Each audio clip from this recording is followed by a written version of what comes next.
Diddy's grand entrance, poised before the Fowler beef between two titans of the New York music scene.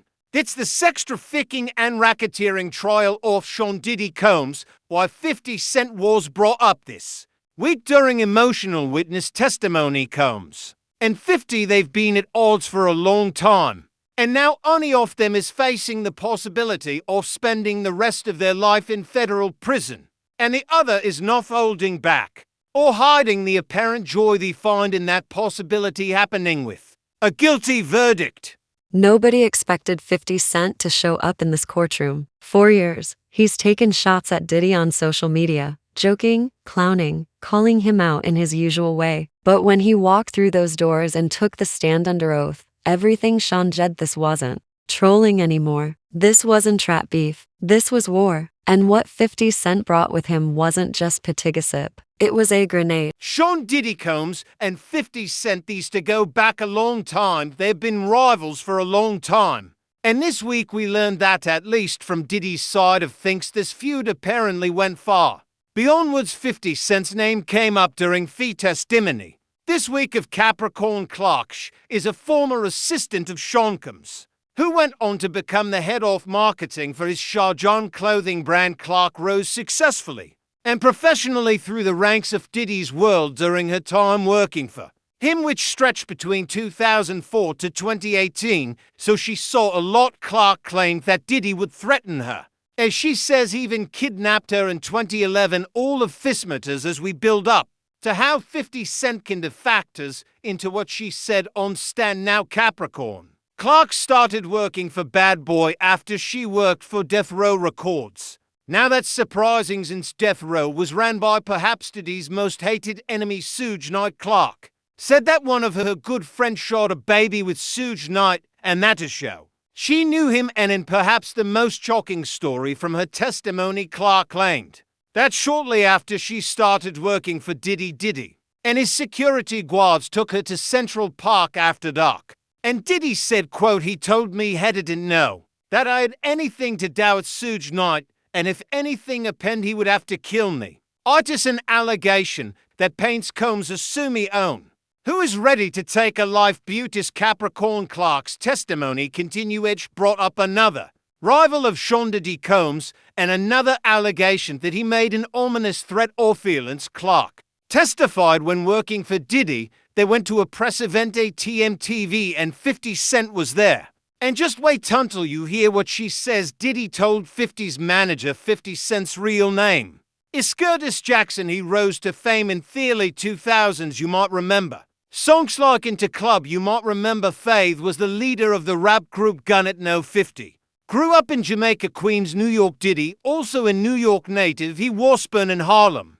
Grew up in Mount Vernon, New York, just about 20 miles away. And even though they both had success in music, they both rose to fame representing the city of New York and the rap scene there. They have been longtime rivals. In 2006, 50 Cent released a diss track about Diddy, so almost 20 years ago. This goes back a long way, and in that diss track he says, quote, "Who shot Biggie Smalls? We don't get them, they're going to kill us. All man puppy no ho hit that exploive man, that expletive soft." Now 50 is accusing Combs there of knowing who killed his friend, the notorious by Christopher Wallace. Wallace and Puffy were incredibly close, but Wallace was shot and killed in a drive-by shooting in Los Angeles in 1997, and no one has ever been charged for pulling the trigger. This'll happen during really the height of the East Coast West Coast rap rivalry of Theanine South, which involved Suge Knight, who were mentioned earlier. 50 Cent has also accused Diddy of orchestrating the murder of death row rapper Tupac Shakur, who died in 1996 in a Las Vegas drive-by shooting. The courtroom didn't see it coming. Diddy definitely didn't see it coming, and once 50 started speaking, there was no turning back. He began with simplest line, "I've known Sean for a long time, longer than most people here know the public Diddy, but I also know the private one." And with that, the tension cracked wide open. 50's tone wasn't loud or theatrical, it was cold, focused, dead serious. He said never wanted to be part of this case. He said he tried to stay away, but when saw the stories coming, Out when he heard what was being said, he knew he had to speak, not just to take a shot at Tarvel, but because he saw things, hard things, new things, and they were darker than anybody on the outside called Imogen. This is Dwayne Keefe D. Davis. He was arrested in September 2023, and he is the only person facing charges related to Tupac's murder, but 50 Cent has continued to push the allegation that Sean Combs either knows something or did something for Tupac to end up dead. Though Diddy has denied that, but in a 2023 Instagram post, 50 wrote, "Damn, so Pac got lined by brother love lol to meet a lawyer up expletive might get Stitsky with a pic of Suge Knight in a car with Tupac."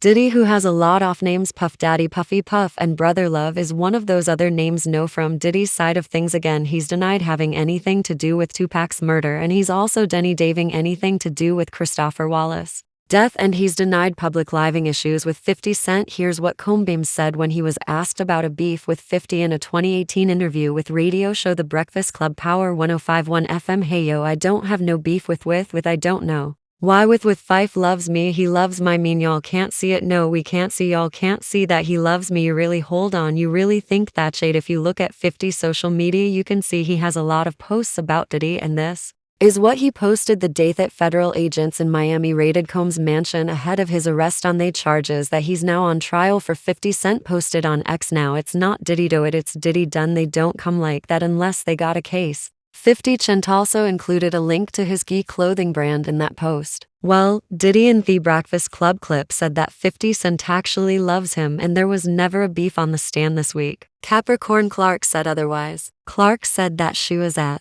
this press event at MTV with Diddy, and 50 Cent was also there all off this happening in New York. Clark said, quote, "After the interview wrapped up, myself, Puff, and Chris Lighty got in the elevator." Clark said that Lighty was an entertainment manager who on paper was managing Diddy at the time, but was also 50 Cent's manager at the time. Prosecutor Scracks emerge. The persona starts to unravel. Asked Clark what happened in the elevator, and she said, quote, "Puff told Chris because they were having some sort of issue, like I really don't like all the back and forth, I don't do that, I like guns." The prosecutor then asked, "What's the issue with an individual?" And Clark responded, "He had an issue with 50 Cent. She said Combs was very serious when he said that in this case it has become common to hear testimony from witnesses about alleged threats by Diddy. In fact, several witnesses have said that Diddy regularly threatened to fire people, to beat people like his former girlfriend Cassie Ventura, and in this case making a threat involving firearms to settle a dispute per the testimony of someone who was one of his closest associates for more than a decade, invoking gun violence and some sort of veiled threat that could be scary for some but apparently not 50 Cent. He talked about parties, not the ons posted online, the private ones, the exclusive ones that only happened after cameras were off and the phones were gone. He said Diddy had a reputation in the industry not just for being flashy or rich, but for creating these space where the rules didn't exist, space where the lines between pleasure, power and manipulation got blurred, and he didn't mince words. He called it predatory. He said Diddy thrived on control, that he'd watch people, test them, push them, see how far they were willing to go, and when someone resisted they were frozen out quietly, permanently. 50 told a story about a night he said he'll never forget. It was years ago. He'd been invited to a private suite after a music event Diddy was hosting. At first it looked like any other celebrity after pre-bottles music, famous face, but something felt off. People were acting nervous. Some of the guests looked like they didn't want to be there. The energy wasn't right. 50 said he left after an hour, but the next morning he got a call from someone who'd stayed. They were shaken, said they saw things they couldn't unsee, said people were being pressured to do things they didn't agree to, and did he was in the middle of all of it. That was the moment 50 said when he realized this wasn't just about wild nights or fame, it was about control, about how Diddy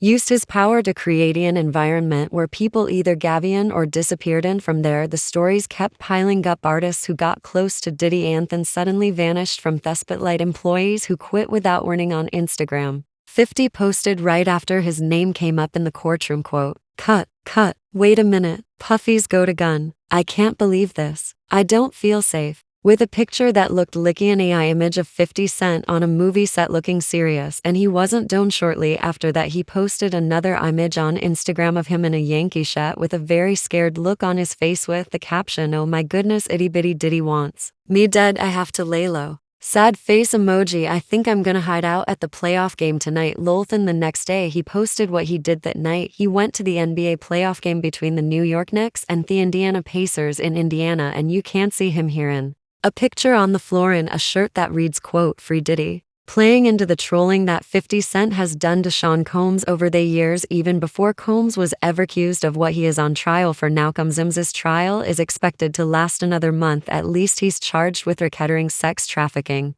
By foreseen transportation to engage in prostitution, he has pleaded not guilty. Joining us now to talk more about the trial of Sean Diddy Combs and of everything that's going on inside the courtroom is Zafy Patterson, civil and criminal defense attorney. Thanks for taking the time to be with us. We're focusing on what was a minor moment in courtroom bombshell, the truth that silenced every on the grand scheme of everything we heard in the trial this week. But there's this anecdote that Capricorn Clark told about what if related to 50 Cent, but what Diddy allegedly told 50 Cent's manager at MTV during her time of working for Diddy. What did you make of that scene? Combs saying, "I don't like the back and forth, but I like guns. You know, I think it goes to the overall case. They've been saying that Diddy was a dangerous guy. If he made a threat, he could back it up." And I do recall reading that she said that his demeanor was very, very serious. And knowing the history, knowing his history's violent history, knowing about the beef between Biggie and Tupac, I think that it probably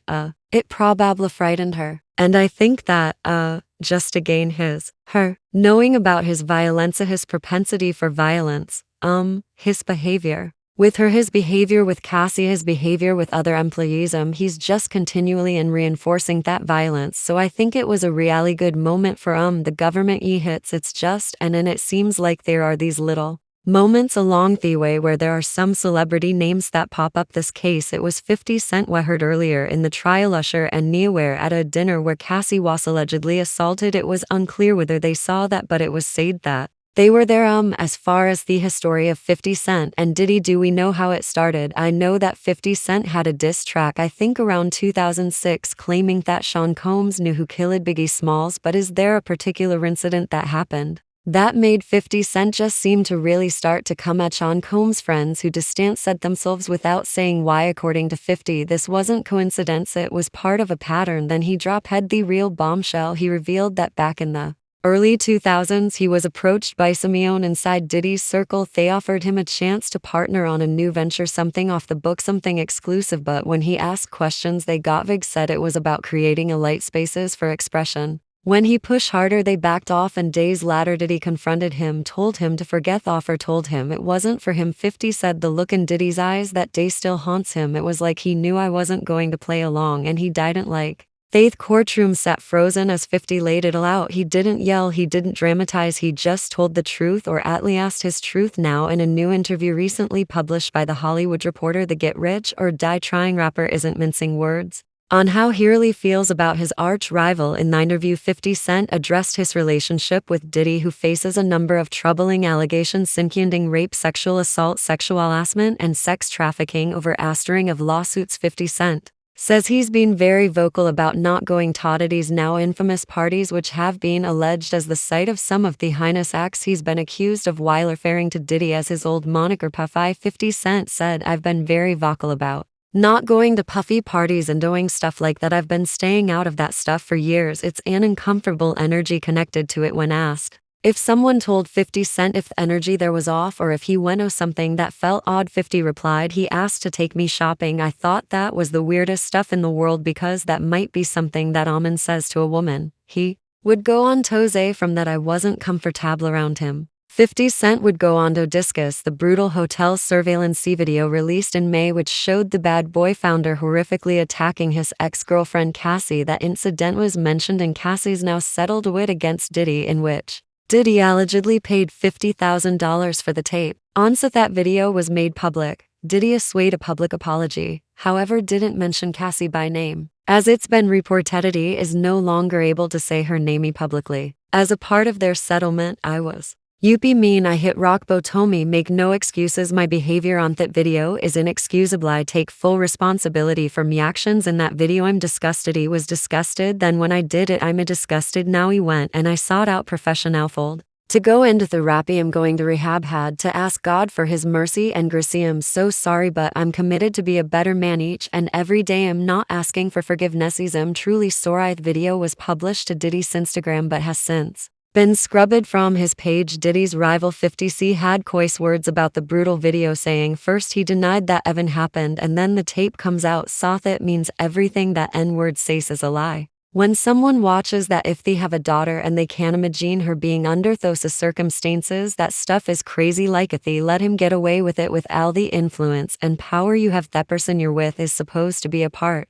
of your life, not be forced. 50 Cent this long touted his plans to make a docuseries about his longtime rival. When asked what made 50 want to produce these series, he replied in part, "I'm the only one from hip-hop culture that's produced quality projects. And the deeper he went, the worse it got." He talked about people who confided in him, people who worked with Diddy, people who said they felt trapped, like they couldn't leave, like if they spoke out, something would happen. Not lawsuits, not bad press, something. Worselent threats, blackmail, rumors strategically placed to ruin reputations. It was all too calculated to be accidental. He even said there were whispers, conversations behind closed doors about Diddy keeping files, photos, videos, material that could be used to keep people in line. 50 admitted he never saw the file himself, but the fear, that was real. Too many people talked about it. Too many were scared, he said. Artists would leave Diddy's studio late at night looking like they'd been through war, not physically hurt, but emotionally wrecked, like they'd given up something they didn't want to. And the worst part, most of them never said a word about it in public. At this point,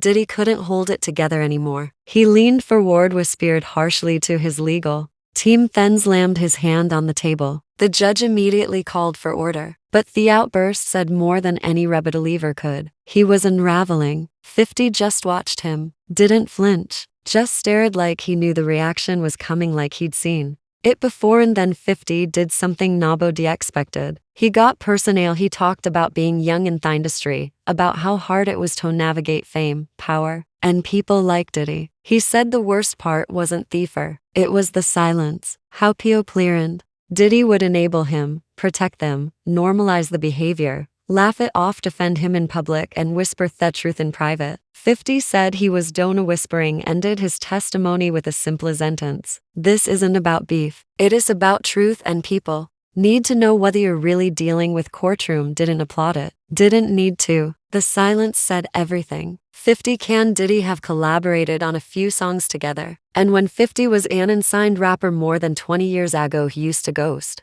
right for the Bad Boy founder. But 50 Cent made it clear that we'll just work together. He replied in part, "I wouldn't call it a friendship because there would be disappointment in us if we didn't speak to each other. There's points that we work together." 50 Cent would go on to credit Jennifer Lopez, Diddy's ex-girlfriend, who 50 Cent said told Diddy he would work with him as a songwriter in the beginning of his career. 50 Cent said this occurred when he was getting back to work after being shot several times in May of 2000. He would recall in time when Diddy called and 50's oldest son's mother answered the phone and 50 refused to talk to Diddy. 50 would go on to say he didn't want to answer the phone because he didn't want to ever party or hang out with him. He replied, "Puff is a business person. When people call him a producer, I see people that were taken advantage of who produce the things that he took from them." He got credit. He's not a producer. He's been able to take advantage of the business and the creatives in it. "I don't have any interest in doing that. I actually fell under the creative, so I just didn't want to hang out with." Outside, the press exploded.